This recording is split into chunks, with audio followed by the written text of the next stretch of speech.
নমস্কার, আমরা এসো গল্প করি। আজ আপনি শুনবেন কেনেথ অ্যান্ডারসনের রচিত একটি রোমাঞ্চকর শিকার কাহিনী, রক্তচন্দন। কেনেথ অ্যান্ডারসন ছিলেন একজন প্রখ্যাত শিকারী, লেখক এবং ভারতীয় বন্যজীবন বিশেষজ্ঞ। অ্যান্ডারসন তার শিকার কাহিনী এবং ভারতীয় জঙ্গলের রোমাঞ্চকর গল্পগুলোর জন্য বিখ্যাত। তার কাহিনীগুলো মূলত দক্ষিণ ভারতের বিভিন্ন অংশে তার শিকার অভিজ্ঞতার উপর ভিত্তি করে লেখা হয়েছে। তার রচিত বইগুলোর মধ্যে উল্লেখযোগ্য হল 9 ম্যান-ইটার্স অ্যান্ড 1 রো এবং দ্য ব্ল্যাক প্যান্থার অফ শিভানিপল্লী। তবে আমরা কিন্তু প্রতি সোমবার রাত 10:30টায় নতুন গল্প নিয়ে হাজির হচ্ছি। একটিও গল্প মিস না করতে চাইলে অবশ্যই সাবস্ক্রাইব করুন আর বেল আইকনটি প্রেস করে দিন। শুনতে থাকুন আজকের গল্প, রক্তচন্দন।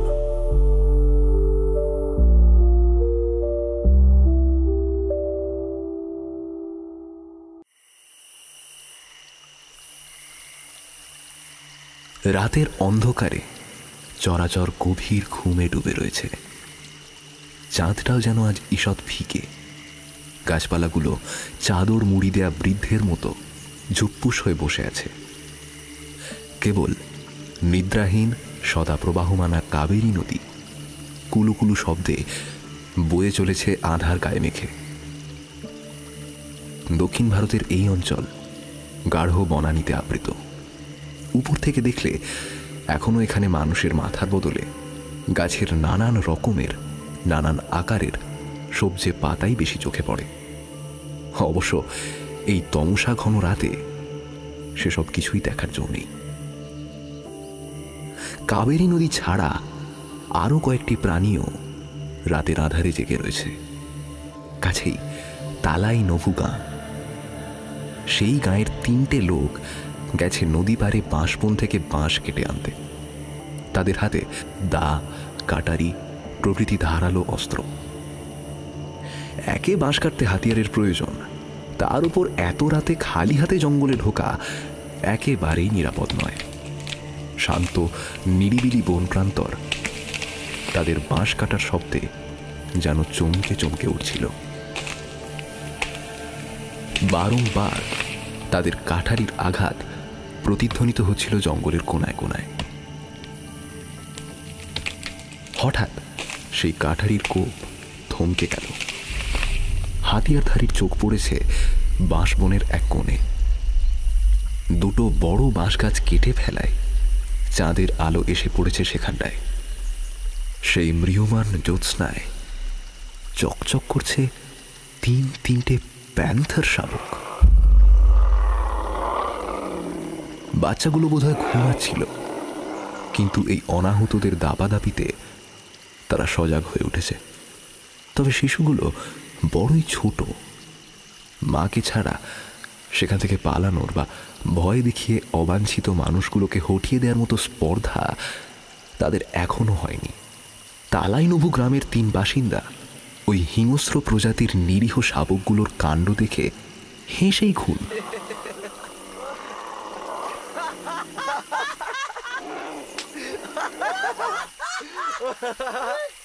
কথায় বলে, নরম মাটি দেখলেই বিড়ালের আঁচড়ানোর ইচ্ছা করে।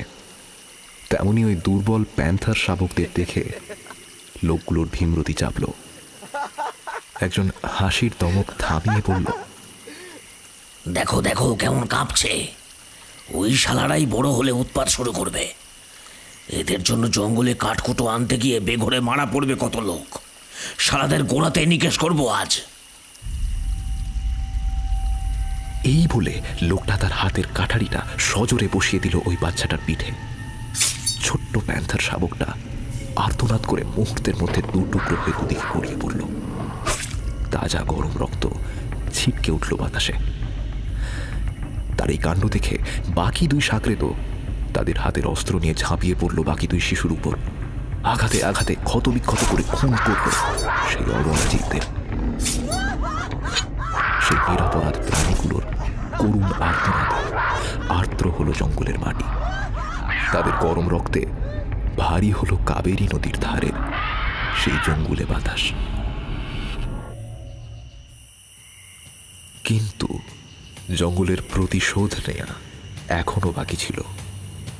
হঠাৎ প্রবল এক গর্জনে আকাশ বাতাস যেন থর থর করে কেঁপে উঠল।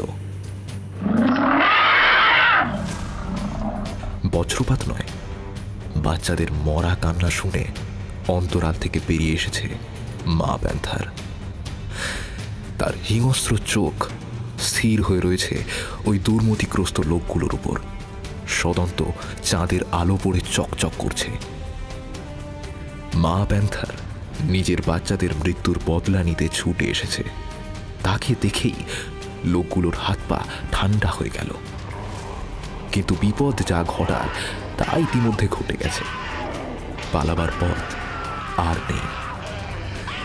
সেই শাবক প্রচণ্ড গর্জন করে ঝাঁপিয়ে পড়ে লোকগুলোর উপর। সুখের নিমেষে ছিন্ন ভিন্ন করে দেয় দুজনের দেহ। তবে তৃতীয় জন এই সুযোগে উল্টো দিকে দৌড় লাগায়।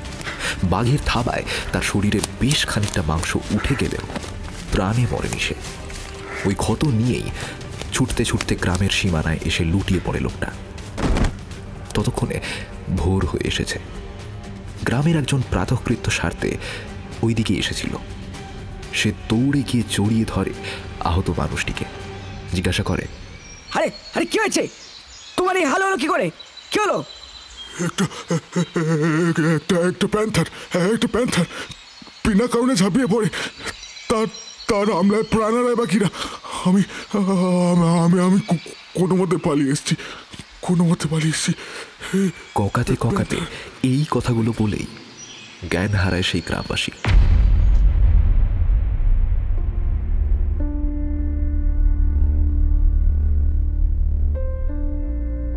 জঙ্গলে রাত নামে ঝুপ করে, আর অন্ধকার হলেই সেখানে সাজানো হয় অনৈতিক ক্রিয়াকলাপের পসরা।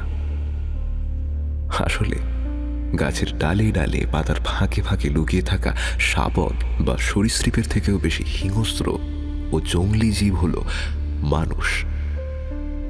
নিজের স্বার্থের বাইরে এই দুপেদের চোখের সামনে চলাচল অপ্রয়োজনীয় ও গুরুত্বহীন।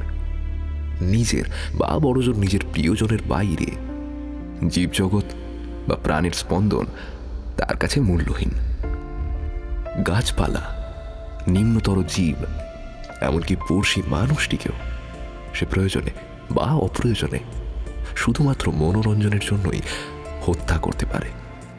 এর জন্য তার হাত কাঁপে না, মনের মাঝে কোনো দ্বন্দ্ব বা দ্বিধা তৈরি হয় না।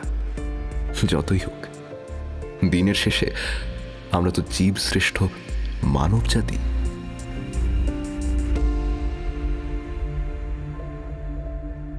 এরকমই এক চন্দনচোর বাপ তার সদ্য কৈশোরোত্তীর্ণ ছেলেকে নিয়ে এক রাতে সেই কাবেরী নদীর ধারের জঙ্গলে ঢুকল কাঠ চুরি করতে। এ চত্বরে খুব উচ্চমানের চন্দন কাঠের গাছ আছে। গাছগুলো এত বড় যে তার মাথা দেখতে ঘাড়ে ব্যথা হয়ে যায়। এই গাছের কাণ্ড এতই প্রশস্ত যে দুজন প্রাপ্তবয়স্ক পুরুষ দু হাতে বের দিয়ে তা সম্পূর্ণ বাগে আনতে পারে না। দিনের আলোয় এই চন্দনচোর এসে ভালো ভালো গাছগুলো খড়ি দিয়ে চিহ্নিত করে গেছিল। এখন রাতের আধারে সেগুলো কেটে কুটে বাড়ি নিয়ে যাওয়ার পালা। দিনের আলো এসব করা যায় না, বেআইনি। চন্দন কাঠ কাটতে গেলে সরকারি অনুমতি লাগে, টেন্ডার জমা দিতে হয়। আর কুট্টির মতো যারা চোরাই চন্দন পাচার করে তাদের অবশ্য এসবের বালাই নেই। রাতের আধারে ছায়ার মতো গহীন জঙ্গলে ঢোকো, লোক লস্কর লাগিয়ে বা নিজেই কাঠ কাটো, আর সবার অলক্ষ্যে সেই মাল পাচার করে দাও। তবে সমস্যা একটাই, ধরা পড়লে জেল হেফাজত ঠেকানো যাবে না।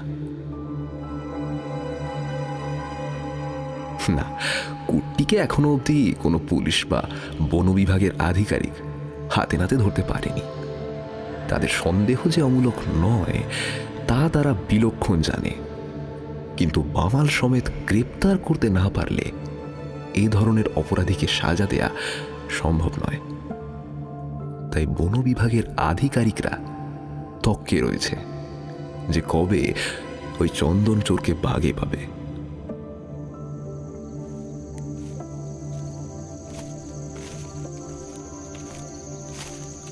শুকনো পাতার উপর দিয়ে হাঁটতে গিয়ে একটা পড়ে থাকা গাছের মরা ডালে পা দিয়ে ফেলেছিল কুট্টির ছেলে প্রভু।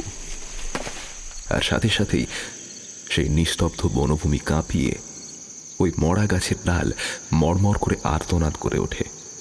কুট্টি চাপা গলায় ছেলেকে ধমক দেয়, তোর কি কোনোদিন বুদ্ধি হবে না? এত বয়স হলো, তাও সন্তর্পণে হাঁটতে শিখলি না? আরে বোকা, এমন শব্দ করে হাঁটলে যে বন বিভাগের লোকেরা শুনতে পেয়ে যাবে, কেলেঙ্কারি দেখ শেষ হবে তখন। সাবধানে হাঁট বাবা, সাবধানে হাঁট।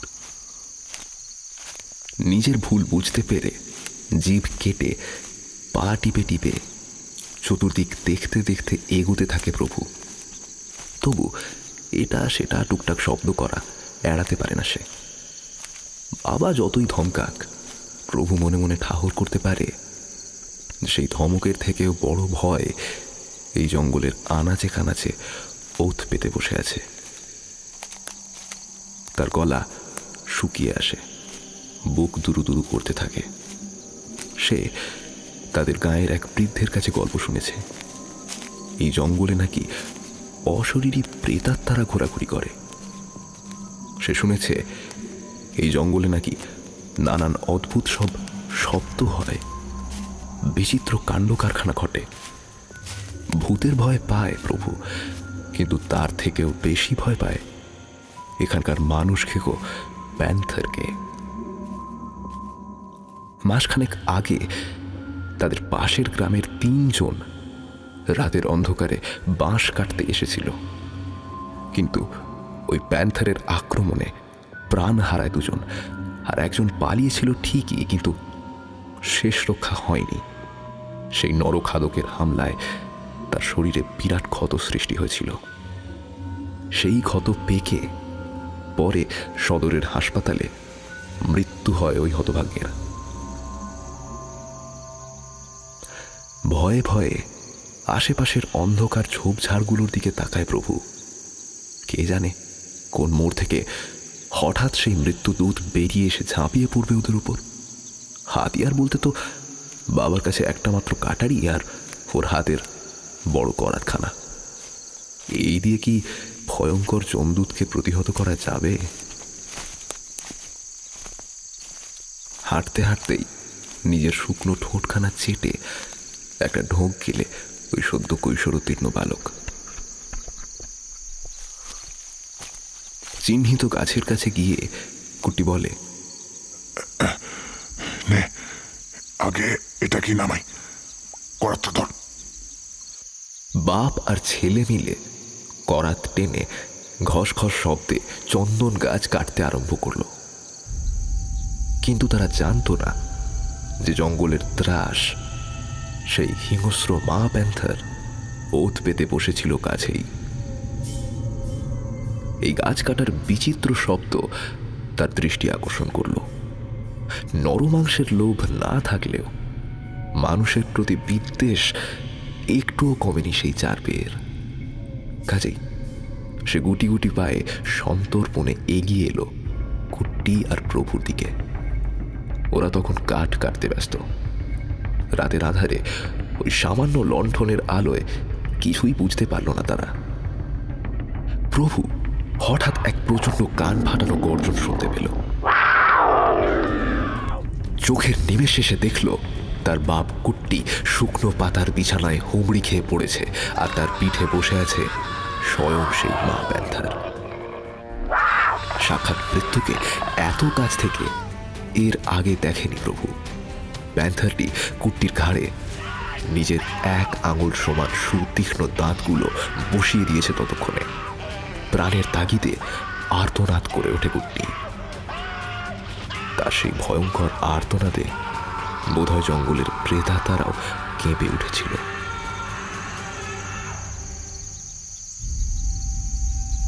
প্রথমে কিছুক্ষণ কি করবে তা বুঝতে পারে না প্রভু। তার হাত পা থরথর করে কাঁপছে। সে যদি সাহস করে হাতের করাতটা ছুঁড়ে মারত, তাহলেও হয়তো সেই প্রতিহিংসা পরায়ণ সাপদের থেকে বাঁচানো যেত কুট্টিকে। কিন্তু কথায় বলে, চাচা আপন প্রাণ বাঁচা। এক্ষেত্রেও ঠিক তাই হলো। বাপের চিন্তা ত্যাগ করে প্রভু রুদ্ধশ্বাসে ছুটল নদীর দিকে। সেখানেই তাদের ডিঙি নৌকাটা বাঁধা আছে। সামনে গাছপালা, রুক্ষ পাথর, অসমান জমি, কত বাধাই পড়ল, কিন্তু সেসব গ্রাহ্য না করে প্রাণপণে ছুটছিল সে। তার কেবলই মনে হচ্ছিল যে এক মুহূর্ত বিরতি দিলেই হয়তো ৮২ শিক্ষা সেই বাঘের থাবা এসে পড়বে তার পিঠে। সামান্যতম আলসেমি তার মৃত্যুর কারণ হয়ে দাঁড়াতে পারে। ওই তো ধেয়ে আসছে সেই সাক্ষাৎ মৃত্যু, ৪ পেয়ে জম। দৌড়তে দৌড়তে কতবার যে পথ ভুল করল তার ইয়ত্তা নেই। অবশেষে নদীর পাড়ে গিয়ে ডিঙিতে চড়ে বসল প্রভু। দাঁড় টেনে নদী পার করে অন্য পাড়ে গিয়ে উঠল সে।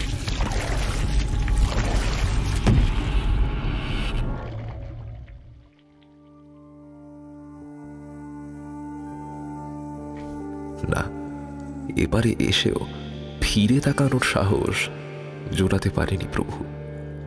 মনের মধ্যে বাপের করুণ পরিণতির ছবি ভেসে ওঠায় তার দু চোখ বেয়ে জল গড়িয়েছে, কিন্তু মুখে টুং শব্দটুকু করার শক্তি সে পায়নি।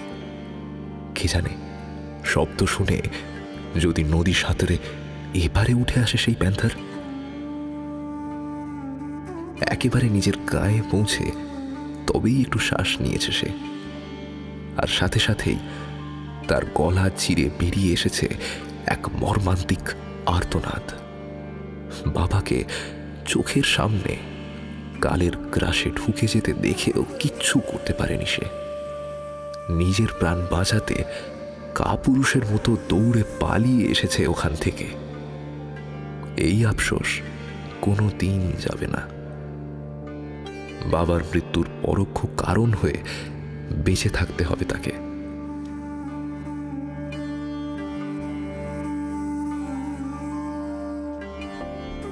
প্রভুর কান্না শুনে যে যার বাড়ি থেকে বেরিয়ে আসে গ্রামবাসীরা। কি হয়েছে, এত রাতে ওইটুকু ছেলে এমন মরা কান্না জুড়ল কেন? লোকের কৌতূহলের অন্ত নেই।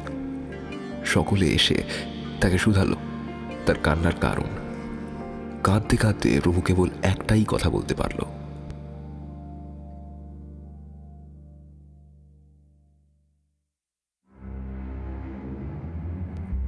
তার এই কথা শুনেই সকলের হাত পা ঠান্ডা হয়ে গেল। না, এত রাতে তাদের এক সহগ্রামবাসীকে বাঁচাতে ওই প্যান্থারের কবলে পড়ার মতো সাহস এদের কারণ নেই।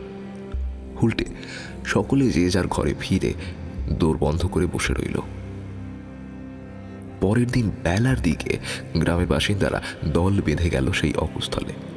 তারা দেখল শুকনো লতাপাতা আর নিভে যাওয়া লণ্ঠনের পাশে দুমড়ে মুচড়ে পড়ে আছে চন্দন চোরকুট্টির ছিন্ন ভিন্ন দেহ। সেই ক্ষতবিক্ষত দেহে প্রাণ নেই, তা নিথর নিষ্পন্দ। সকলে দেখল প্যান্থার কুট্টির পিঠের ও পেটের মাংস ছিঁড়ে নিলেও খায়নি এতটুকু, যেন প্রবল আক্রোশে দেহটাকে কেবল ছিঁড়ে খুঁড়ে ফেলেছে, যেন নিজের মনের রাগ মিটিয়ে নিয়েছে কুট্টির প্রাণহীন শরীরটার উপর।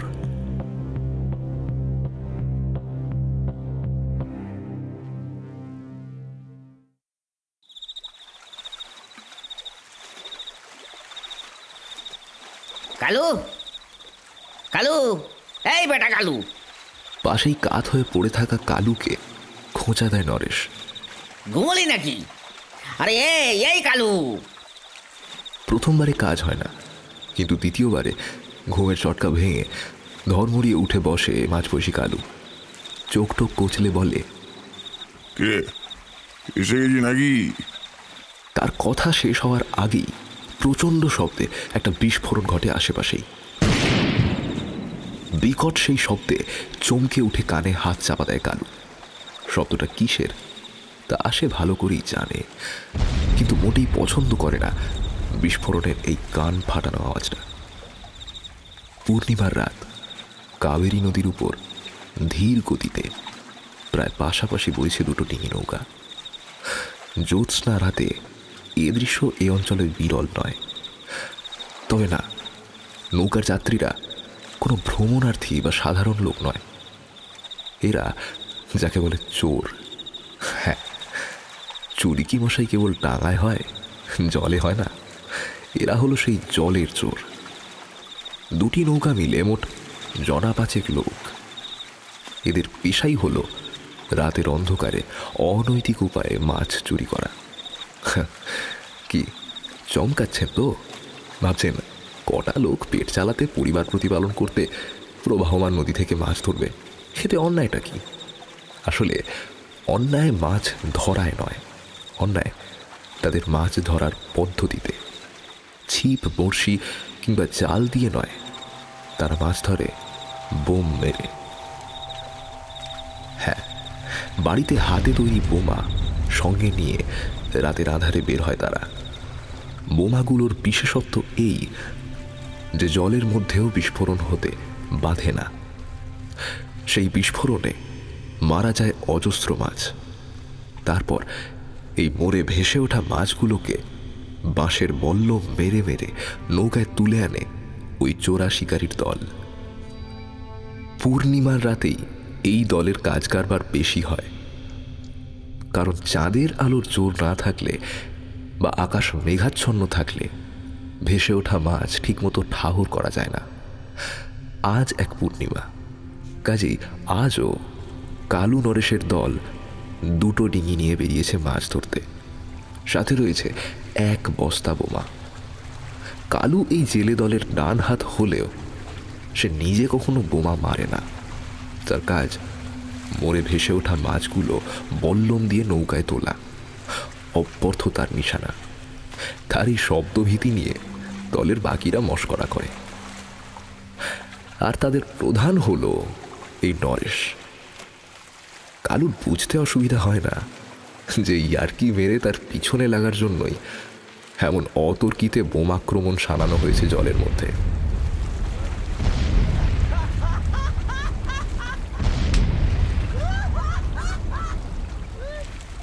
বিরক্তিতে ছদ্ম রাগ প্রকাশ করে খেঁকিয়ে ওঠে সে।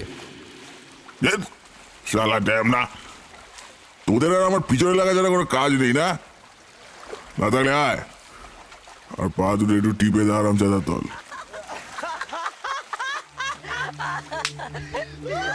তার এই রাগান্বিত চিৎকারে হাসির রোল ওঠে সঙ্গীদের মধ্যে।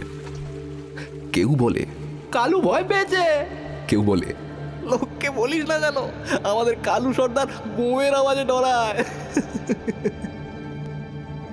এইভাবে হাসি মশকরার মধ্যে দিয়ে চলতে থাকে চোরের দলের রাত্রিকালীন মৎস্য শিকার।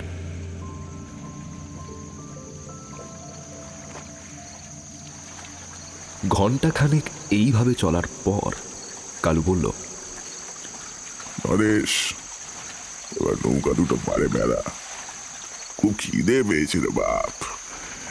এই দুধারা খাবার পেটে না গেলে আর কাজে জোর পাচ্ছি না।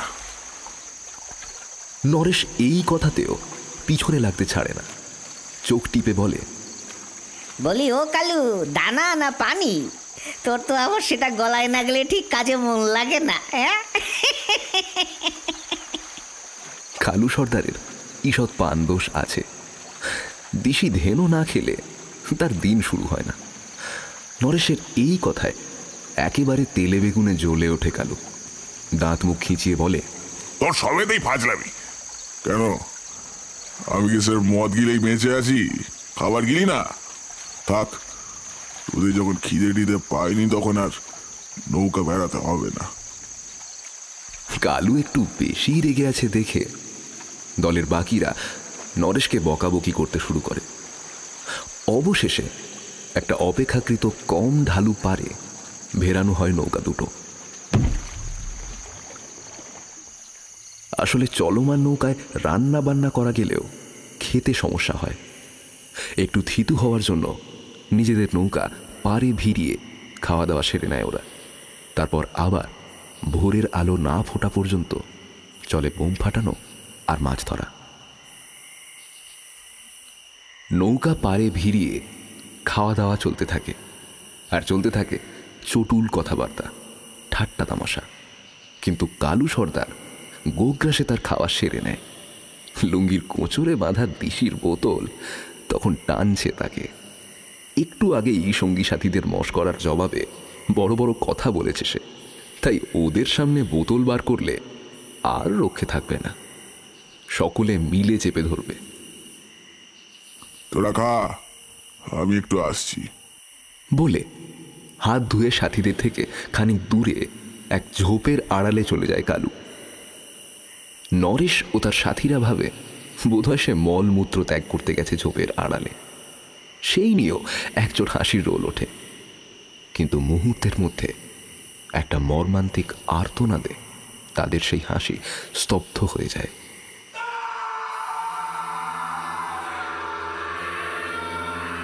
নরেশ ও তার দলবলের বুঝতে অসুবিধা হয় না যে ওই কণ্ঠস্বর কালুর। তারা ইঁটু হাতে খাবার ফেলে দ্রুত ছুটে যায় ঝোপটার দিকে। ওরা দেখে অন্ধকারের মধ্যে একজোড়া জ্বলন্ত সবুজ চোখ যেন সরে যায় সেখান থেকে, আর একটা ধূসর অবয়ব চোখে পড়ে তাদের।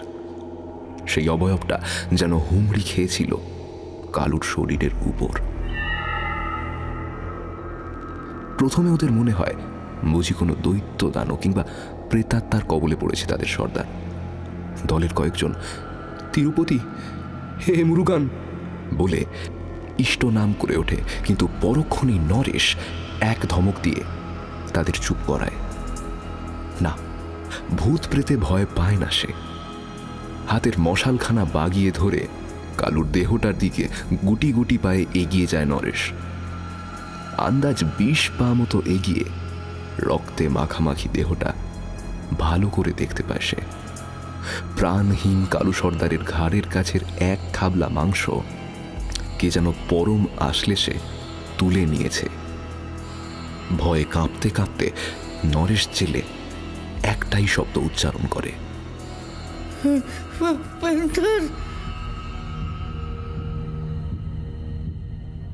এই জঙ্গলে হপ্তাখানেক আগে ঘটে যাওয়া প্যান্থারের হামলার কথা সকলেরই জানা।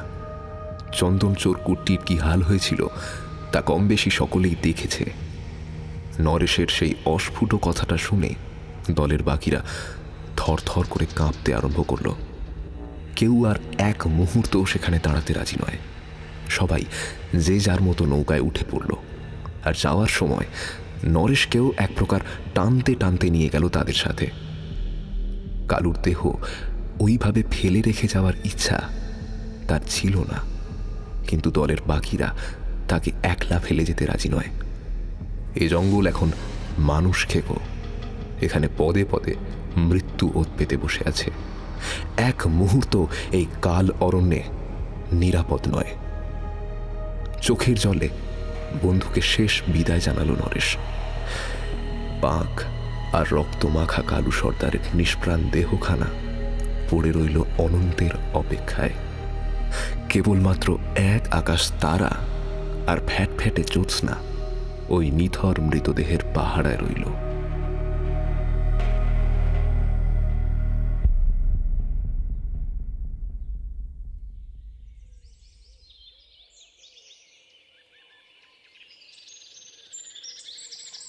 পরের দিন বেলায় সারা গাঁয়ের লোক দল বেঁধে অস্ত্রশস্ত্র নিয়ে কালুর দেহ উদ্ধারের উদ্দেশ্যে রওনা হলো।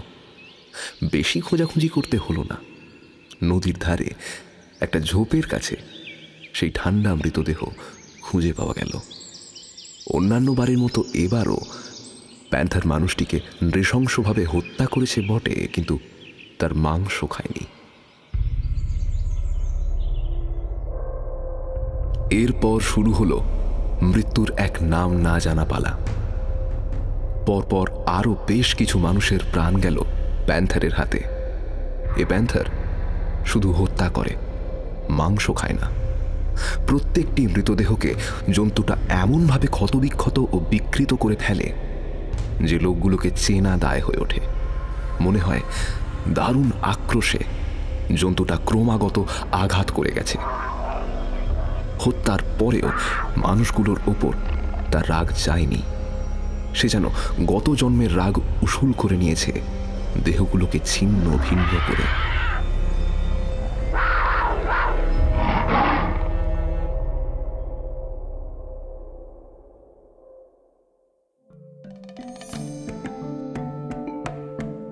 কয়েকদিন পর বিকেলে নিতান্তই ঘটনাচক্রে একটি জিপ গাড়ি এসে থামল কাবেরী নদীর পাড়ে। দরজা খুলে যে মানুষটি নেমে এলেন তিনি আর কেউ নন, স্বয়ং কেনেথ অ্যান্ডারসন। শিকারী হিসাবে জগৎ জোড়া খ্যাতি তাঁর। প্যান্থারের উপদ্রবের বিষয়ে তিনি তখনও কিছুই জানতেন না। তিনি এসেছিলেন মামুলি মাছ টাছ ধরে খানিক চড়ুই ভাতির মতো করে সময় কাটাতে। সঙ্গে ছিল তার ছেলে ডোনাল্ড, ডোনাল্ডের বন্ধু মারওয়ান, সেডেন টাইনি নামে এক ওস্তাদ মৎস্য শিকারী এবং থাঙ্গু ভেলু নামে এক স্থানীয় ব্যক্তি। এই থাঙ্গু ভেলু একাধারে শিকার, গাড়ি পরিষ্কার, রান্না করা, খাবার দেয়া প্রভৃতি সব বিষয়েই পাকা লোক। ব্যাঙ্গালোরে অ্যান্ডারসন সাহেবের বাড়ি থেকে প্রায় ৯৯ মাইল দূরে কাবেরী নদীর ধারে যেখানে তাদের আস্তানা ফেলা হলো, সেই জায়গাটা তালাইনভু গ্রাম থেকে ১০ মাইল দূরে, মানে যাকে বলে একেবারে সেই হিংস্র প্যান্থারের গড়।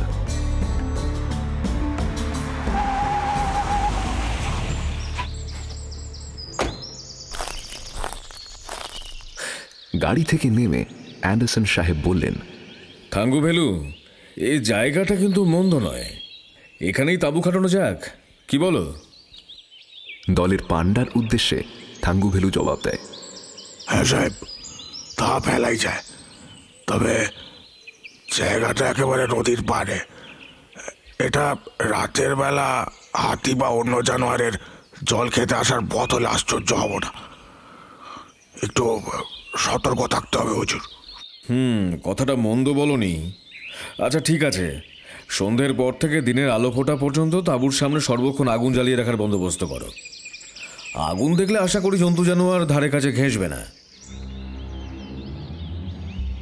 ওই অঞ্চলে যে একটি নরঘাতক প্যান্থারের আবির্ভাব হয়েছে সে কথা আগন্তুকেরা জানতেন না। অতএব কারো মনে দুশ্চিন্তার কোনো প্রশ্নই ছিল না। তবে হাতির কথাটা সকলের মাথায় ছিল, তাই সারা রাত অগ্নিকুণ্ড জ্বালিয়ে রাখার ব্যবস্থা করা হলো। রাতের খাওয়া দাওয়ার পর কিছুক্ষণ গল্পগুজব করে সকলেই ঘুমিয়ে পড়ল।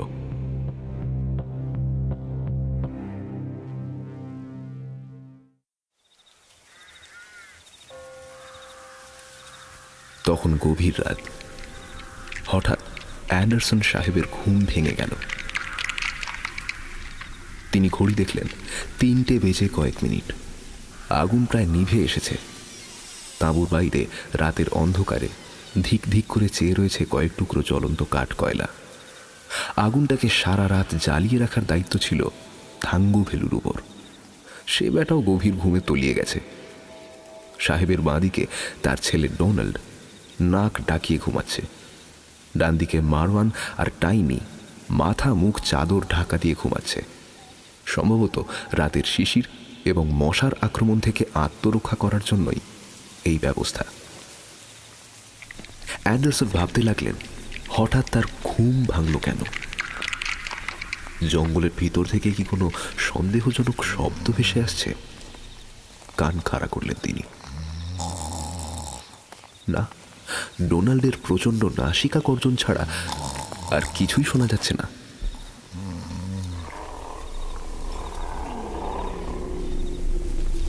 খুব কাছেই করাত চালানোর মতো খসখসে শাপদ কণ্ঠের আওয়াজ শোনা যাচ্ছিল।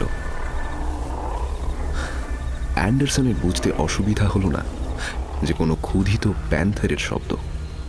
সাহেব বুঝলেন ঘুমের মধ্যে তার মগ্ন চৈতন্য ওই শব্দে সাড়া দিয়েছে, আর সেই জন্যই তার ঘুম ভেঙে গেছে।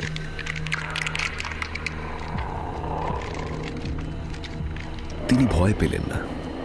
শিকারী জীবনের অভিজ্ঞতা থেকে অ্যান্ডারসন জানতেন প্যান্থার মানুষের ক্ষতি করে না, বরং মানুষের সান্নিধ্য এড়িয়ে চলে। অবশ্য আহত হলে বা কোনো কারণে নরমাংসের প্রতি লোভ জন্মালে আলাদা কথা। তবে নরখাদক প্যান্থার ডুমুরের ফুল চট করে দেখা যায় না। সাহেব তখনও সেই মা প্যান্থারের হৃদয় বিদারক কাহিনী জানতেন না, তাই এই শাপদের আক্রমণের ভয় তাকে উদ্বিগ্ন করেনি। আবার শোনা গেল শাপদ কণ্ঠে অবরুদ্ধ গর্জন।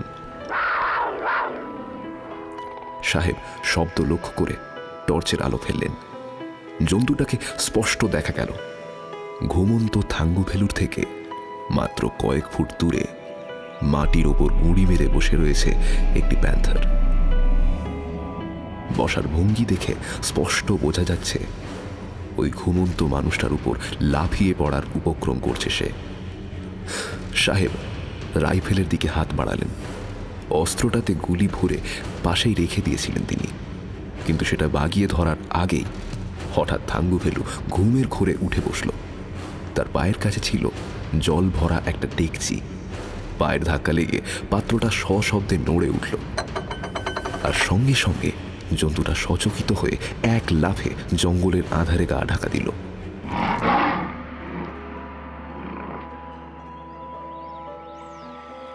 থাঙ্গু ভেলু অবশ্য ততক্ষণে আবার শুয়ে পড়েছে, নাক ডাকতেও শুরু করেছে।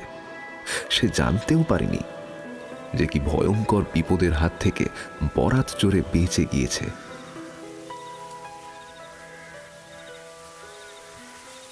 অ্যান্ডারসন এইবার হৈ হৈ করে সকলকে ডেকে তুললেন। ডন, টাউনি, থাঙ্গু ভেলু, ওঠো ঝটপট। ডন মানে সাহেবের ছেলে ডোনাল্ড চোখ কচলাতে কচলাতে উঠে জিজ্ঞাসা করল, কি হয়েছে বাবা? হাতিটা দিয়েছে নাকি? তারপর ঘুমন্ত চোখ দুটোকে বড় বড় করার চেষ্টা করে চতুর্দিক দেখে আবার বলল, কই কিছুই নেই তো। আরে হাতি টাতি নয়, একটা প্রমাণ সাইজের প্যান্থার। ওই ওখানে বসে থাঙ্গু ভেলুর উপর ঝাঁপানোর জন্য প্রস্তুতি নিচ্ছিল, আর তখনই আবার ঘুমটা ভেঙে যায়। ছেলে না মেয়ে তা ঠিক ঠাহর করতে পারিনি, তবে আমি যদি খুব ভুল না হই ওটা একটা মেয়ে। হ্যাঁ, একটা মেয়ে প্যান্থার। তারপর সে বেটি আমায় না মেরেই চলে গেল। হ্যাঁ হ্যাঁ, ঘুমের ঘুরে ডেকচিটা যা লাথি মেরেছ, প্যান্থার ভয়ে আর এগোয়নি। বিদ্রুপ করেন কেনেথ অ্যান্ডারসন। থাঙ্গু ভেলু যে ঘুমের ঘোরেও বাঘ তাড়াতে পারে, এই নিয়ে একটা মৃদু মশকরা চলতে থাকলো। শেষে ডন বলল, বাবা, আমার মনে হয় তুমি ঘুমের ঘরে ভুল দেখেছ। শিয়ালটাল হবে। যাও শুয়ে পড়ো, চিন্তা করো না। আর তেমন হলে থাঙ্গু ভেলু তো রইলই। কেউ সাহেবের কথা বিশ্বাস করল না। আগুনের আঁচটা উস্কে দিয়ে আবার যে যার মতো শুয়ে পড়ল। তবে সাহেবেরা আর ঘুম এলো না। বাকি রাতটা তিনি রাইফেল হাতে জেগে রইলেন। তার দৃঢ় বিশ্বাস তিনি একটা মানুষ খেকো প্যান্থারকেই দেখেছেন। সেই জন্তুটা থাঙ্গু ভেলুকে আক্রমণের উদ্যোগ করছিল, কাজেই সেটা একটা নিরীহ প্যান্থার মোটেই নয়। আর সেটাই ওর দুশ্চিন্তার কারণ হয়ে দাঁড়িয়েছে, কারণ এই সাপদের একবার মাথা বিগড়লে তার সাক্ষাৎ জমের অপর রূপ হয়ে দাঁড়ায়।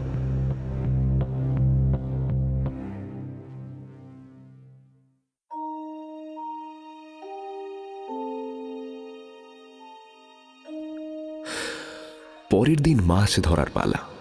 টাইনি কয়েকটা মাছ ধরল। অ্যান্ডারসন আর তার ছেলে ডোনাল্ড ওরফে ডন অনেকক্ষণ চেষ্টা করলেন, কিন্তু তাদের ছিপে একটিও মাছ উঠল না। মারওয়ান বলল সে স্নান করতে যাচ্ছে। স্নানের ফলে জলে নাড়া লেগে যাতে মাছ ধরার বিঘ্ন না ঘটে, সেই জন্য যেখানে মাছ ধরা হচ্ছিল তার থেকে একটু দূরে নদী স্রোত যেদিক থেকে আসছে, কাঁধে একটি তোয়ালে নিয়ে সেই দিকেই চলল সে। অন্য কেউ বিশ্বাস করুক আর নাই করুক, গতরাত্রে প্যান্থারের উপস্থিতি সম্পর্কে অ্যান্ডারসন সাহেবের বিন্দুমাত্র সন্দেহ ছিল না। আর সেটা যে নরখাদক এই বিষয়েও তিনি নিশ্চিত ছিলেন। অতএব তিনি মারওয়ানকে ডেকে বললেন, মারওয়ান দাঁড়াও, আমিও আসছি। হাতে আর কাঁধে করে দুটো রাইফেল নিয়ে মারওয়ানকে অনুসরণ করলেন কেনেথ অ্যান্ডারসন। বিকেল হয়ে এসেছে। চতুর্দিকে আলো আঁধারি খেলা শুরু হয়ে গেছে। হঠাৎ একটা প্রচন্ড বিস্ফোরণের শব্দ কানে এলো ওদের। অ্যান্ডারসন সাহেব ও তার দলবল শব্দ লক্ষ্য করে ছুটলেন। নদীর বাঁক ঘুরতেই মাছ চোরদের দুটি ডিঙি দেখতে পেলেন তাঁরা। একটা ডিঙিতে মাছ বোঝাই, আর একটা ডিঙিতে কয়েকজন লোক, অর্থাৎ চোরের দল। সাহেবদের দেখে চোরেটা ঘাবড়ে গেল। তাড়াতাড়ি দাঁড় বেয়ে তারা চম্পট দেওয়ার উপক্রম করলো, কিন্তু অ্যান্ডারসনের সঙ্গীরা তাদের পালাতে দিল না। ডন বন্দুক উঁচিয়ে চিৎকার করে বলল, হেই, নৌকা ঘাটে ফেরাও বলছি, নৌকা ঘাটে ফেরাও, পালালে কিন্তু গুলি ছুড়বো। ততক্ষণে আরও 3খানা বন্দুক তাক করে উঠেছে চোরদের ডিঙি লক্ষ্য করে। ডন আবার হুঙ্কার দিল, কি হলো, কথা কানে যাচ্ছে না? এই বলে স্রেফ ভয় দেখানোর জন্যই শূন্যে গুলি চালালো সে। এবার চোরের দল আর পালাতে সাহস পেল না। কে জানে এই তরুণ সাহেব যদি সত্যি সত্যি তাদের মাথা লক্ষ্য করে গুলি ছুঁড়ে বসেন। অতএব ডিঙি দুটোকে পারে ভেরানো হলো। তারপর শুরু হলো বাগযুদ্ধ। সাহেবের ছেলে ডন হুমকি দিয়ে বলল, কে ভাই আপনারা? এমন বোম ফাটিয়ে মাছ ধরছেন কেন? মগের মুলুক পেয়েছেন নাকি? চোরেদের সর্দার নরেশ এগিয়ে এলো, কোমরে 2 হাত রেখে উগ্র স্বরে বলল, এই যে শোনেন, মাছগুলো কি কারোর বাপের নাকি? হ্যাঁ, নদীটা যখন কারোর ব্যক্তিগত সম্পত্তি নয় তখন মাছ ধরার দোষ কি? আর আপনারাই বা এসব ব্যাপারে কেন নাক গলাছেন বলেন তো? আপনারা কি পুলিশ নাকি সরকারের লোক? এত মাতব্বরি দেখাচ্ছেন কেন? হ্যাঁ, থাঙ্গু ভেলুর এইসব আইন ঘটিত বিষয় ভালো লাগে না। সে মৃদু হেসে গলা খাকারি দিয়ে বলল, আর অত কথায় কাজ কি? তার চেয়ে বড় বড় 2টো মাছ রেখে মানে কেটে বড় দেখি বাবু। তারপর তোমরা কোথায় যাবে, কি করবে, সে নিয়ে আমাদের কোনো মাথা ব্যথা নেই। অ্যান্ডারসন সাহেব এতক্ষণ চুপ করেছিলেন, এবার বললেন, আচ্ছা, তোমরা কি বলতে পারো এই এলাকায় কোনো মানুষ খেকো প্যান্থার আছে কিনা? এই কথা শুনে বেশ কিছুক্ষণ সকলে চুপ করে রইল। তারপর নরেশ মৃদু স্বরে বলল, হ্যাঁ সাহেব, আছে। জন্তুটা অনেক মানুষ মেরেছে। কয়েকদিন আগে আমাদের দলের কালু ওর কবলে পড়ে মারা গেছে। তারপর থেকে আমরা আলো থাকতে থাকতেই মাছ ধরার কাজ সেরে ফেলি আর কি।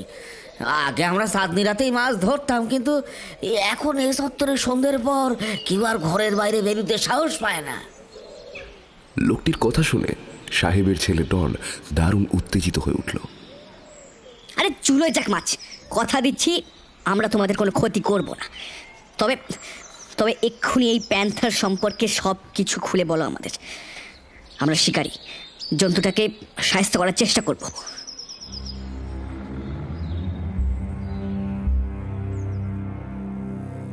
কি মনে হতে লোকগুলো আশ্বস্ত হয়ে ডিঙি থেকে নামল। তারপর সাহেব এবং তার সঙ্গীদের প্যান্থারটির সম্পর্কে সব কিছু খুলে বলল নরেশের দল। সেসব কথা আগেই সবিস্তারে বলা হয়েছে, তাই এখানে আর সে কথার পুনরাবৃত্তি করলাম না। ঘটনার বিবরণ শুনে মা প্যান্থারের উপর করুণা হলো অ্যান্ডারসন সাহেব ও তার সঙ্গীদের। বাঘ জাতীয় পশুরা অনেক সময় মানুষের আক্রমণে আহত হলে নরখাদক হয় ঠিকই, কিন্তু তার কারণ আলাদা। আহত অবস্থায় দ্রুতগামী বলিষ্ঠ পশুদের হত্যা করতে অসমর্থ হলে বাঘ অথবা প্যান্থার মানুষের মতো দুর্বল শিকারের প্রতি আকৃষ্ট হয়। সেখানে প্রতিশোধ গ্রহণের মনোভাব থাকে না। অতি সহজে খিদে মেটানোর জন্যই তারা নরখাদকে পরিণত হয়। কিন্তু এই মেয়ে প্যান্থারটি বড়ই আশ্চর্য স্বভাবের। সে মানুষকে হত্যা করে, কিন্তু মাংস খায় না। শুধু প্রতিশোধ নেয়ার জন্যই সমগ্র মনুষ্য জাতির বিরুদ্ধে সে জেহাদ ঘোষণা করেছে।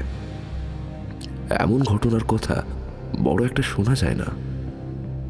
যাই হোক, মা প্যান্থারের প্রতি সহানুভূতি থাকলেও শিকারীরা তাকে হত্যা করার সিদ্ধান্ত নিলেন। ডন একটা দীর্ঘশ্বাস ফেলে বলল, তার সাথে অন্যায় করা হয়েছে ঠিকই, কিন্তু কিন্তু জন্তুটা এখন বিপজ্জনক হয়ে উঠেছে। সে বেঁচে থাকলে বহু নিরপরাধ মানুষ তার কবলে মারা পড়বে। অতএব এই চত্বরের সাধারণ খেটে খাওয়া নিরপরাধ গ্রামবাসীদের রক্ষা করতে ওই পশুকে হত্যা করাই শিকারীর কর্তব্য। অ্যান্ডারসন ও তার সাথীরা বড় জানোয়ার মারতে আসেননি, এসেছিলেন মাছ ধরতে। তবে মাছ ধরার সাজ সরঞ্জাম ছাড়াও তাদের সঙ্গে ছিল 2টি রাইফেল আর 2টি শটগান। অ্যান্ডারসন সবটা বুঝে নিয়ে বললেন, শোনো, টাইনি শটগান দিয়ে নদীর স্রোত অনুসরণ করে নদীর তীর ধরে হাঁটবে। ঘন্টা 2 হেঁটে আবার ফিরে আসবে আমাদের এই আস্তানায়, ওই তাঁবুর কাছে। আর মারওয়ান আরেকটা শটগান দিয়ে নদীর স্রোতের বিপরীত দিকে যাবে, তবে নদীর পাড়েই অনুসন্ধান করবে, জঙ্গলের ভিতরে ঢুকবে না। আমি আর ডন প্যান্থারের খোঁজ করব জঙ্গলের ভিতর দিকে, তবে ভিন্ন ভিন্ন দিকে। আমাদের হাতে একটা করে রাইফেল থাকবে, তবে থাঙ্গু ভ্যালুর কাছে কোনো অস্ত্র রাখা যাচ্ছে না, তাই মাটিতে থাকা তার পক্ষে নিরাপদ নয়। সে একটা গাছে উঠে জিপগাড়ি আর ছড়িয়ে থাকা সরঞ্জামের উপরে নজর রাখবে।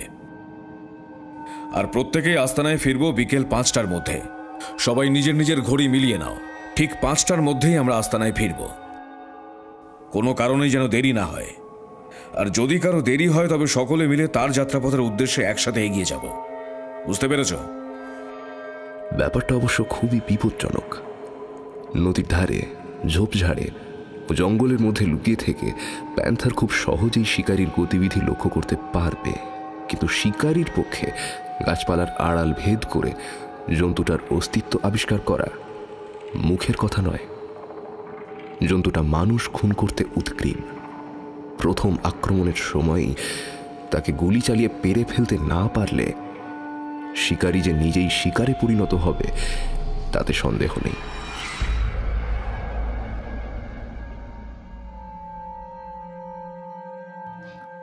দলের প্রত্যেকেই বিভিন্ন দিকে ছড়িয়ে থাকবে, অর্থাৎ নিজেরাই টোপ হয়ে সাপদকে আকৃষ্ট করবে।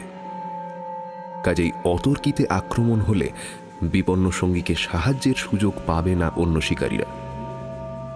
তাই প্রত্যেক শিকারীকেই নির্ভর করতে হবে নিজের ক্ষমতার উপর। সামান্যতম ভুল হলে মৃত্যু অবধারিত। আগের রাতে একটা সম্বর হরিণের চিৎকার শুনেছিলেন অ্যান্ডারসন সাহেব। হরিণ জাতীয় পশুরা অনেক সময় মাংসাশী সাপদের অস্তিত্ব বুঝতে পারলে চিৎকার করে বনের অন্যান্য জানোয়ারদের সাবধান করে দেয়। অতএব গত রাতে যেদিক থেকে সম্বর হরিণের চিৎকার ভেসে এসেছিল সেই দিকেই যাত্রা করলেন তিনি। 2 জোড়া বন্দুকধারী প্যান্থারের সন্ধানে ছড়িয়ে পড়ল এই নিবিড় অরণ্যের দিকে দিকে।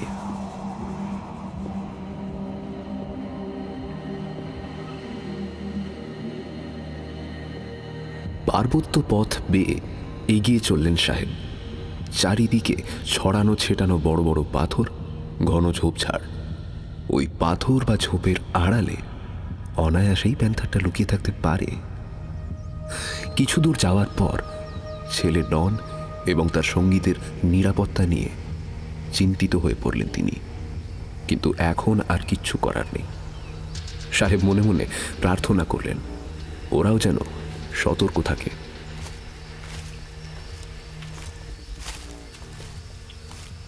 চারদিক নিস্তব্ধ, অসহ্য গরম।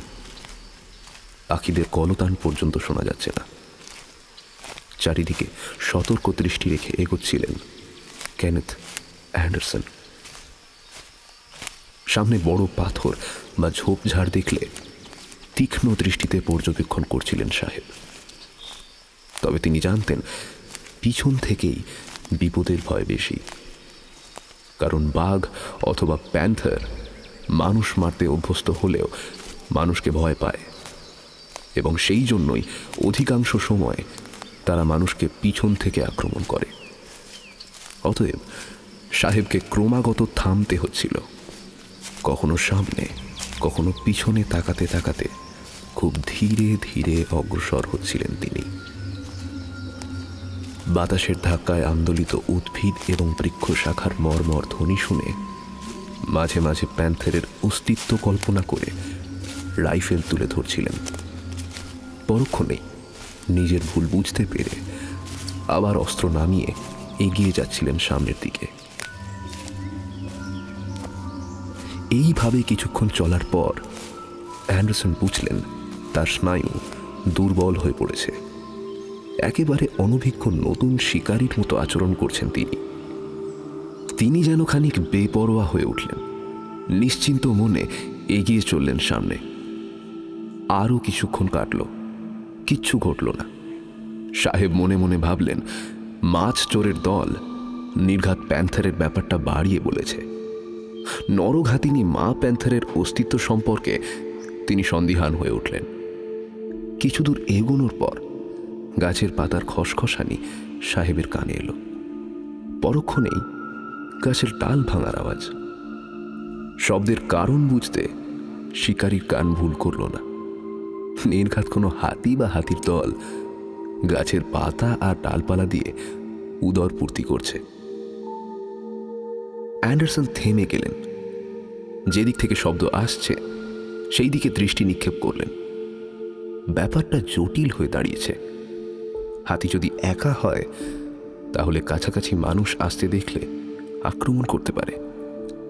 একা হাতি অধিকাংশ সময় দলছুট এক গুন্ডা প্রকৃতির হয়। মানুষ বা অন্য জন্তু দেখলে সে হামলা করে। অবশ্য হাতির দল থাকলে বিশেষ ভয় নেই। মানুষ দেখলে তাদের সরে যাওয়ার সম্ভাবনাই বেশি। শব্দ যেদিক থেকে আসছে সাহেবের চলার পথটা গেছে সেই দিকেই। হাতিকে এড়াতে হলে ঘন বাঁশঝোপ আর কাঁটা বনে ঢুকতে হবে।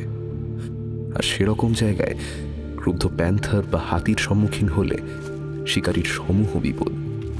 তাই সোজা রাস্তা ধরেই এগিয়ে চললেন সাহেব।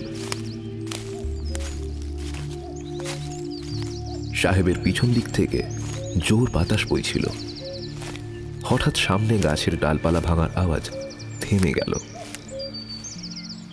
সাহেব কিছুক্ষণ অপেক্ষা করলেন। চারিদিক স্তব্ধ, অর্থাৎ হাতি ও বাতাসে মানুষের গন্ধ পেয়ে খাওয়া থামিয়ে দিয়েছে। হয় সে নিঃশব্দে সরে গেছে, অথবা মানুষটাকে চাক্ষুষ দেখার জন্য অপেক্ষা করছে। এই প্রকাণ্ড জন্তুগুলো নিঃশব্দে চলাফেরা করতে পারে, কিন্তু জঙ্গল সেখানে এমন ঘন যে সেই নিবিড় গাছগাছালির আবরণের ভিতর দিয়ে চলতে গেলে সামান্য একটু শব্দ হবেই হবে। সাধারণ মানুষের কান সেই তুচ্ছ শব্দের কারণ ধরতে না পারলেও অভিজ্ঞ শিকারী সেই শব্দ থেকেই গজরাজের চলাচলের আভাস পাবেন। কোনো শব্দ কানে না আসায় সাহেব বুঝলেন হাতি স্থির হয়ে দাঁড়িয়ে তাঁরই অপেক্ষা করছে। হাতির ঘ্রাণ শক্তি প্রবল, সে নিশ্চয়ই আগন্তুকের আভাস পেয়ে গেছে। সাহেব আরও 10 মিনিট চুপ করে দাঁড়িয়ে রইলেন। হাতিও নড়ল না। সে বোধহয় ভাবছিল দুপে আপদটা বিদায় না হওয়া পর্যন্ত নিঃশব্দে অপেক্ষা করাই ভালো। অবশেষে সাহেবের ধৈর্যচ্যুতি ঘটল। হাতিটাকে ভয় দেখানোর জন্য জোরে শীষ দিতে দিতে তিনি সামনের দিকে এগিয়ে চললেন। ফল হলো মারাত্মক। অবশ্য সাহেব যা আশা করেছিলেন তা হল না। হাতি স্থান ত্যাগ করল বটে, কিন্তু পিছন ফিরে পালালো না। ক্রোধে চিৎকার করতে করতে ছুটে এলো সাহেবের দিকে। ঘন জঙ্গল ভেদ করে মুহূর্তের মধ্যে আত্মপ্রকাশ করল একটা প্রকাণ্ড মাথা আর হত্যার আগ্রহে উদ্যত একজোড়া সুদীর্ঘ গজদন্ত। মহা মুশকিল, ওই এলাকায় কোনো গুন্ডা হাতির অস্তিত্ব সরকার থেকে ঘোষণা করা হয়নি। জন্তুটাকে গুলি করে মারলে বন বিভাগ অ্যান্ডারসনকে নিয়ে টানাটানি করবে, আর তার ফলে সাহেবের দুর্গতির সীমা থাকবে না। দৌড়ে পালাতে গেলে মৃত্যু অনিবার্য, কারণ ক্রুদ্ধ হাতি তাহলে নির্ঘাত সাহেবকে অনুসরণ করে ধরে ফেলবে এবং হত্যা করবে। দৌড়ের প্রতিযোগিতায় মানুষের পক্ষে হাতিকে হারানো সম্ভব নয়।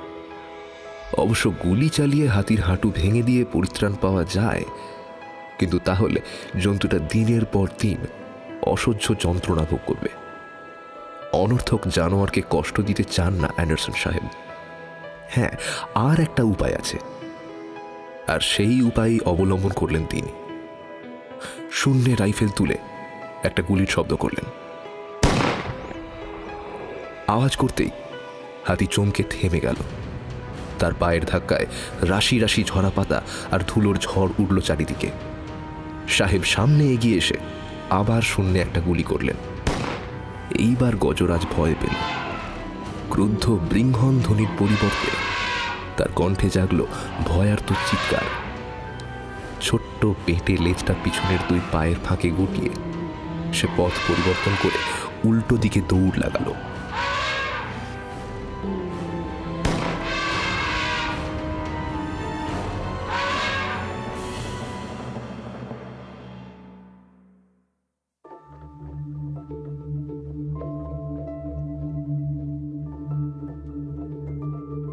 সব দিক রক্ষা পাওয়ায় খুশি হলেন সাহেব।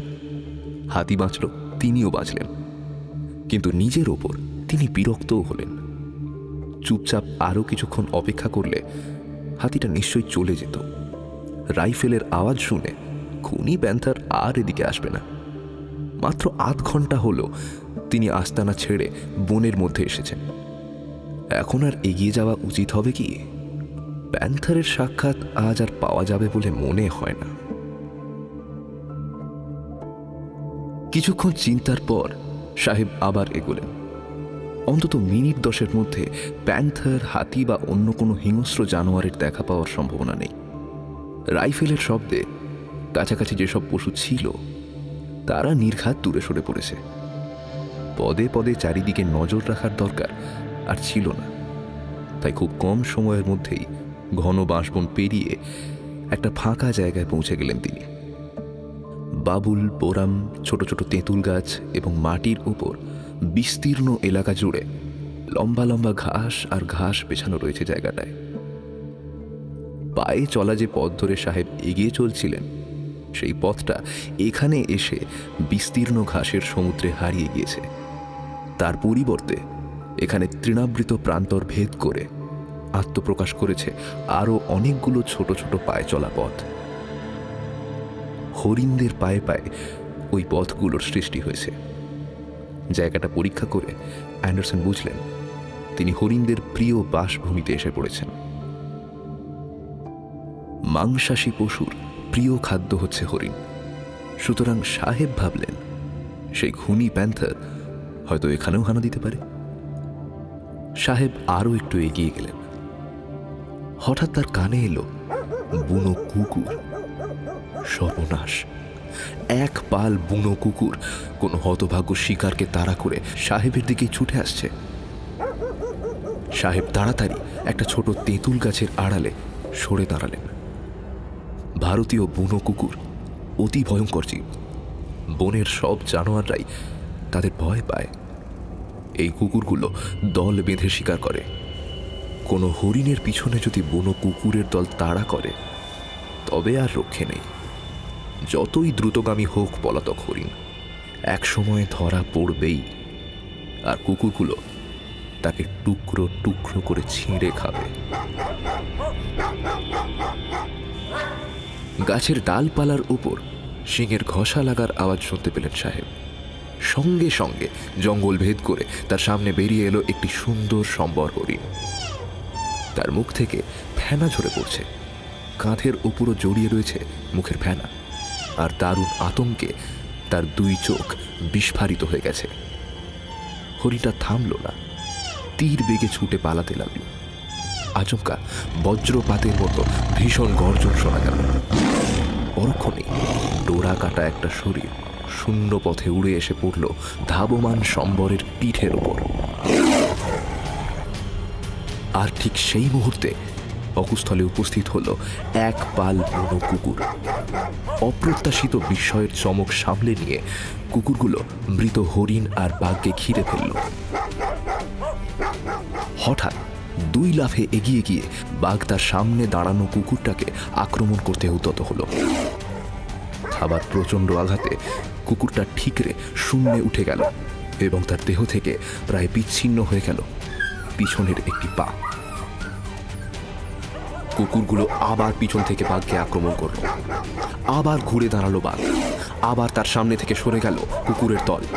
আর বাঘ যখন আক্রমণকারী কুকুরদের সামলাতে ব্যস্ত, সেই সময় পিছন থেকে আর দুপাশ থেকে অন্য কুকুরগুলো ছুটে এলো কামড় বসাতে।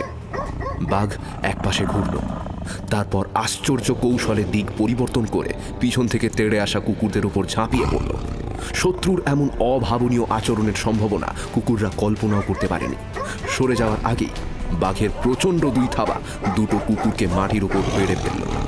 একটা আহত কুকুর তার বিদীর্ণ উদর নিয়ে অতি কষ্টে সরে যাওয়ার চেষ্টা করতেই বাঘ তার উপর ঝাঁপিয়ে পড়ে দাঁত বসিয়ে দিল। শত্রুপক্ষকে বাঘ প্রায় বিধ্বস্ত করে এনেছিল, কিন্তু আহত কুকুরটাকে কামড়াতে গিয়েই সে ভুল করল। মুহূর্তের মধ্যে অন্যান্য কুকুরগুলো তাকে পিছন থেকে ও দুপাশ থেকে ছেঁকে ধরল এবং কামড়ের পর কামড় বসিয়ে শরীর থেকে মাংস তুলে নিতে লাগলো। বাঘের ঘন ঘন গর্জনে বন কাঁপতে লাগলো, কিন্তু এখন তার গর্জনে ভয়ের আভাস ফুটে উঠছে। বাঘ হাঁপাচ্ছে, তার নিঃশ্বাস পড়ছে দ্রুত। কুকুরের দল থামতে নারাজ। তারা চিৎকার করতে করতে নতুন উদ্যমে আক্রমণ শুরু করল। নাজেহাল বাঘ আর দাঁড়ালো না। সভয়ে লেজ গুটিয়ে সে দৌড় দিল রণক্ষেত্র ত্যাগ করে। কুকুরগুলো নাছোড়বান্দা, ক্লান্ত ও আহত দেহ নিয়েই বাঘকে অনুসরণ করল। দেখতে দেখতে সাহেবের চোখের আড়ালে অদৃশ্য হয়ে গেল পলাতক বাঘ আর অনুসরণকারী 6টি কুকুরের দল। সাহেব বুঝলেন বাঘের আর নিস্তার নেই। কুকুরের দল একসময় বাঘকে ধরে ফেলবে। তারপর সকলে মিলে তাকে ছিঁড়ে টুকরো টুকরো করে ফেলবে, এ বিষয়েও সন্দেহ নেই।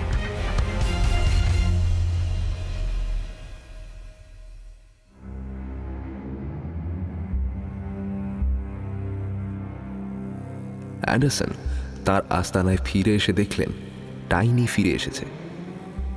একটু পরে এসে পড়ল মারওয়ান। তারা কেউ কিছু দেখেনি বা শোনেনি। সবশেষে এলো সাহেবের ছেলে ডন। সে একটা প্যান্থারের পায়ের ছাপ দেখে উৎফুল্ল হয়ে উঠেছিল। কিছুক্ষণ বনের পথে চলতে চলতে একটা গুহা তার চোখে পড়ে। গুহার মধ্যে প্যান্থার থাকতে পারে এই ভেবে সে কয়েকটা ঢিল ছুঁড়ে মারে। তার আশা ছিল ঢিল খেয়ে গুহার ভিতর থেকে বেরিয়ে আসতে পারে প্যান্থার। হ্যাঁ, বেরিয়ে এসেছিল বটে, কিন্তু প্যান্থার নয়, এক ভল্লুকি। তার পিঠে ছিল দুটো বাচ্চা। ভল্লুকি বাচ্চা নিয়ে অন্ধের মতো ছুটতে ছুটতে বনের মধ্যে উধাও হয়ে যায়। ডনকে সে দেখতে পায়নি। ভাগ্যিস দেখেনি, মানুষ দেখলে হয়তো সে আক্রমণ করত। আর আত্মরক্ষার জন্য অনিচ্ছা সত্ত্বেও তাকে গুলি করতে বাধ্য হতো ডন। ভল্লুক পরিবারের সঙ্গে প্যান্থারের সহাবস্থান অসম্ভব। অতএব অনুসন্ধান পর্বে ইস্তফা দিয়ে আস্তানায় ফিরে এসেছিল ডোনাল্ড ওরফে ডন। বনের মধ্যে অ্যান্ডারসন সাহেবের অভিজ্ঞতার কথা শুনে সবাই তো অবাক। আশ্চর্যের বিষয় হলো যে হাতিকে ভয় দেখানোর জন্য সাহেবের গুলি ছোঁড়ার আওয়াজ পর্যন্ত কেউ শুনতে পায়নি।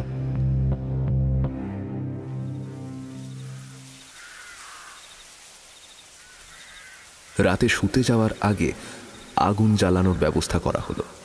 ঠিক হলো 2 ঘন্টা পর পর পালা করে সবাই পাহারা দেবে। চটপট রাতের খাওয়া দাওয়া শেষ করে সকলে গল্পগুজব আরম্ভ করল। একসময় কথাবার্তা থেমে গেল। সকলের চোখে নামল তন্দ্রার আবেশ। পালা অনুসারে প্রথম 2 ঘন্টা পাহারা দেবে থাঙ্গু ভেলু, তারপর মারওয়ান, তারপর অ্যান্ডারসন সাহেব, তারপরে যথাক্রমে ডোনাল্ড আর টাইনি। ঘুমানোর আগে অ্যান্ডারসন শুনতে পেলেন পাহাড়ের উপর থেকে ভেসে আসছে বাঘের গর্জন। তার মনে হলো যে বাঘটিকে কুকুরের দল তাড়া করেছিল এবং শেষ পর্যন্ত নিশ্চয়ই হত্যা করেছিল, সেই নিহত বাঘের সঙ্গিনী পাহাড়ের উপর থেকে গর্জন করছে সম্ভবত।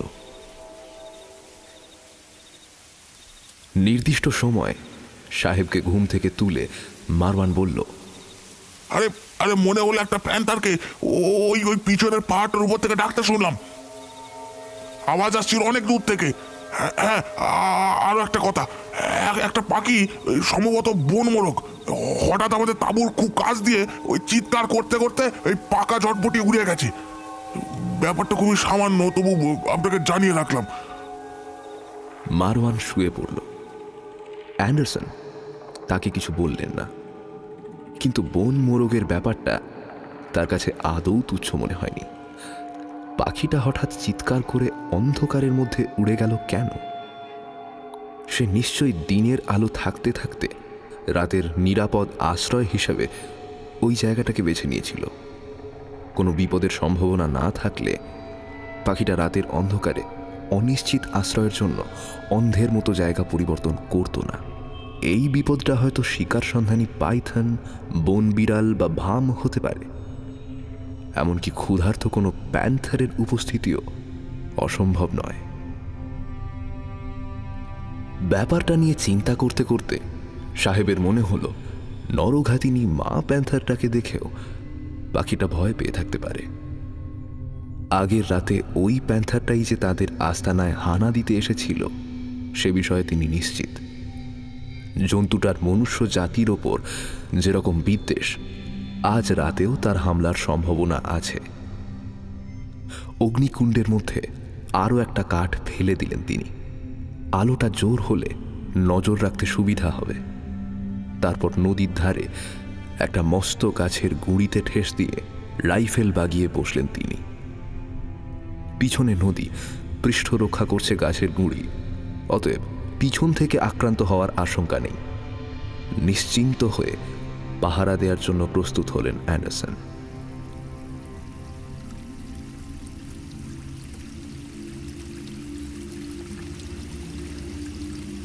রাত 2টো বাজল। তখনও পর্যন্ত উল্লেখযোগ্য কিচ্ছু ঘটেনি। পিছন থেকে ভেসে আসছে নদীর কল্লোলধ্বনি, মাঝে মাঝে জলচর জীবের সশব্দ আলোড়ন। মাছ অথবা কুমির হওয়াটা বিচিত্র নয়। বিপরীত দিকে নদীকূল থেকে ভেসে এলো রাত চড়া সারসের বিষণ্ণ চিৎকার। তারার মালায় সাজানো অন্ধকার আকাশের পটে আরো অন্ধকার এক উড়ন্ত ছায়া কয়েক মুহূর্তের জন্য সাহেবের দৃষ্টিপথে ধরা দিয়ে অদৃশ্য হয়ে গেল। অন্ধকারেও ওই উড়ন্ত ছায়ার স্বরূপ নির্ণয় করতে ভুল করেননি শিকারী। ওটা এক ধরনের অতিকায় পেঁচা। ওই পাখি রাতের শিকারী। অন্ধকারে খরগোশ ও অন্যান্য ছোটখাটো জীবজন্তু মেরে খায়। পেঁচক অন্তর্ধান হওয়ার পরেই কাঠের উপর করাত চালানোর মতো একটা কর্কশ চাপা আওয়াজ সাহেবের কানে এলো। জলের কুলকুল শব্দ ভেদ করে ওই অস্পষ্ট আওয়াজ আলাদা করে শোনার মতো শ্রবণ শক্তি এবং ওই শব্দের তাৎপর্য উপলব্ধি করার মতো শিক্ষা সকলের নেই। কিন্তু অভিজ্ঞ শিকারী কেনেথ অ্যান্ডারসন বুঝলেন শব্দটা এসেছে প্যান্থারের গলা থেকে।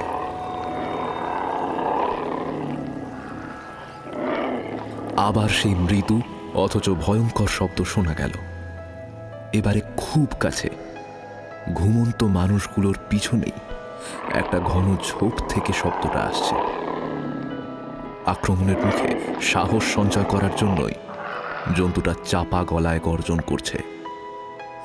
এখনই সে আক্রমণ করবে। সাপদের উদ্দেশ্য বুঝলেও সাহেব টর্চের সুইচ টিপলেন না, কারণ সামনের ঝোপটাকে একটা নিরেট অন্ধকারের মতো দেখাচ্ছিল। প্যান্থারকে সাহেব তখনও দেখতে পাচ্ছিলেন না। যদি এই মুহূর্তে সে ঝোপের আড়ালে থাকে তাহলে আলো জ্বালালেও সাহেব তাকে দেখতে পাবেন না। কিন্তু জন্তুটা তাকে দেখতে পেলেই চম্পট দেবে। কাজেই বেটিকে গুলি করার আর সুযোগ পাওয়া যাবে না। সুতরাং সাহেব আরও কিছুক্ষণ অপেক্ষা করলেন। কিন্তু প্যান্থার আর অপেক্ষা করতে রাজি হল না। আক্রমণের পূর্ব মুহূর্তে প্যান্থার যেরকম তীব্র ও ছোট গর্জনে তার অস্তিত্ব জানিয়ে দেয়, ঠিক সেইভাবে গর্জন করে জন্তুটা এক লাফে ঝোপ থেকে বেরিয়ে ঘুমন্ত শিকারীদের কাছাকাছি এসে পড়ল। আর একটি লাফ দিলেই সে এসে পড়বে মানুষগুলোর ঘাড়ের উপর। ঠিক এই সুযোগের জন্যই অপেক্ষা করছিলেন সাহেব। টর্চের আলোক রেখা অন্ধকারকে বিদীর্ণ করে নির্দিষ্ট নিশানাকে সাহেবের দৃষ্টিগোচর করে দিল। নিক্ষিপ্ত আলোকে জ্বলে উঠল প্যান্থারের দুই হিংস্র চোখ। হঠাৎ আলোর ঝলকানিতে জন্তুটা থমকে গেল। সাহেব রাইফেলের নিশানা স্থির করে ট্রিগার টিপতে উদ্যত হলেন। আর তখনই হঠাৎ একটা প্রচণ্ড শব্দ হলো। চোখের নিমেষেই আরও একটা শব্দ হলো, গুলির শব্দ। সঙ্গে সঙ্গে চিৎকার করে লাফিয়ে উঠল সাহেবের ছেলে ডন। জানিয়ে দিল বাবা গুলি ছোঁড়ার আগেই তার রাইফেল ঘাতিনীকে মৃত্যুশয্যায় শুইয়ে দিয়েছে।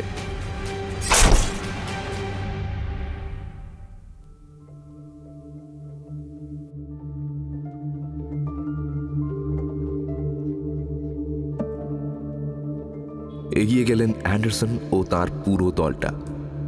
জন্তুটা তখনও মরেনি। খুব ধীরে ধীরে সে শ্বাস টানছিল।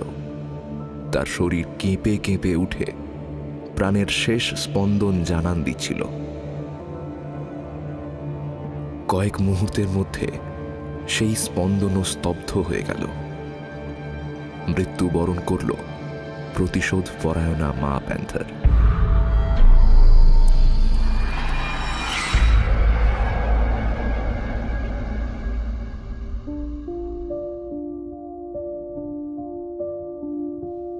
মা প্যান্থারের মৃত্যুতে খুশি হননি সাহেব, তবে সমস্ত ব্যাপারটার মধ্যে ছেলের কৃতিত্ব তাকে মুগ্ধ করেছিল। সত্যিই তো, ঘুম জড়ানো চোখে অন্ধকারের মধ্যে অব্যর্থ লক্ষ্যভেদ করার ক্ষমতা কজনের থাকে? গাছের ফাঁকে ফাঁকে অন্ধকারে ছাপ রহস্যময় গল্প বলে রাতের বিষাদ, জঙ্গলের ছায়া গাঢ়ে অন্ধকারে। কেমন লাগলো আজকের গল্পটি? ভালো লাগলে অবশ্যই লাইক করো, আর প্লিজ এখনো সাবস্ক্রাইব না করে থাকলে অবশ্যই সাবস্ক্রাইব করে দাও। আজ আমাদের সঙ্গে ছিল আমাদের পরিবারের নতুন সদস্য ময়ূক। কেমন লাগলো ওর গল্প পাঠ অবশ্যই কমেন্টের মাধ্যমে জানান। দেখা হবে সামনের সপ্তাহের সোমবার ঠিক রাত 10:30। ততক্ষণ পর্যন্ত শুভরাত্রি, ভালো থাকবেন এবং সকলকে ভালো রাখবেন। মিশে আছে বনের গভীরে শিকারী, চোখে আগুনের ছাপ, নির্জন পথ ধরে হেঁটে শান্তি কোথাও নেই। গাছের ফাঁকে আলো ছায়া, শিকারীর চোখ, সর্বত্র প্রাণের খেলা চলছে নির্ভয়ে। প্রকৃতির বুকে আতঙ্কে